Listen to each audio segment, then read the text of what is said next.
आपण बघत आहात AKP न्यूज मराठी. आपला आवाज आपली ताकद. सबस्क्राइब करा, शेअर करा, लाईक करा.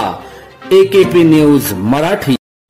नाशिक शहर पोलीस आयुक्तालयातील इंदिरानगर पोलीस ठाणे हद्दीतील पांडवलेने परिसरात रहिवासी वसाहतीत जुन्या वादातून एकाची धारदार शस्त्राने वार करून हत्या झाल्याची घटना घडली आहे.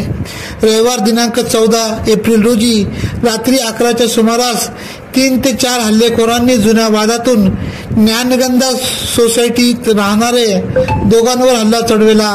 यात रामदास नारायण बोराडे व 14 ज्ञानगंगा सोसायटी पांडवलेंडीच्या पायथ्याशी याच्या तलवारीच्या हल्ल्यात हत्या झाली, तर दुसऱ्या जखमीस खासगी रुग्णालयात उपचारासाठी दाखल करण्यात आले आहे.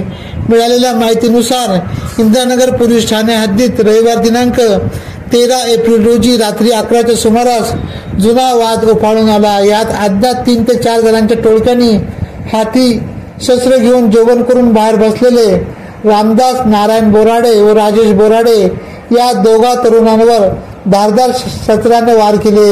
हे हल्लेखोर एवढ्यावर थांबले नाही, तर हल्लेखोरांनी माउंटन व्ह्यू हॉटेलच्या बाहेर लावलेल्या 4 चाकी गाड्याचे देखील आपल्या शस्त्राने काचा फोडून नुकसान केले व दहशत माजविण्याचा प्रयत्न केला. यावेळी मॅनेजरने त्यांना समजवण्याचा प्रयत्न केला, परंतु त्यांच्यावरही शस्त्र उगारण्यात आले.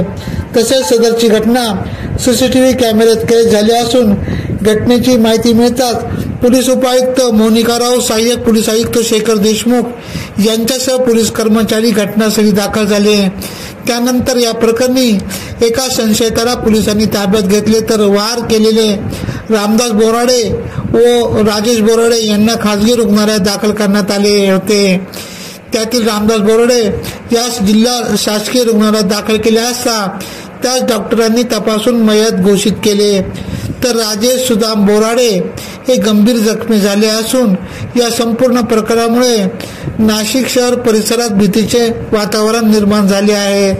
दरम्यान सातपूरच्या घटनेला 24 तास उलटत नाही तोपर्यंत एखाद्या हल्लेखोरांनी डोके वर काढले आहे. मागील 15 दिवसातच पाथर्डी परिसरात अशा प्रकारचे हल्ले करण्याचे प्रकार घडत असल्याने पोलिसांकडून कडक कारवाई करण्याची मागणी परिसरातील रहिवाशांनी केली आहे. तसेच घटनास्थळी पोलीस बंदोबस्त वाढविण्यात आला असून रात्री उशिरापर्यंत गुन्हा दाखल करण्याचे काम सुरू होते. AKP न्यूज साठी ब्युरो चीफ अनवर खान पठाण, नाशिक.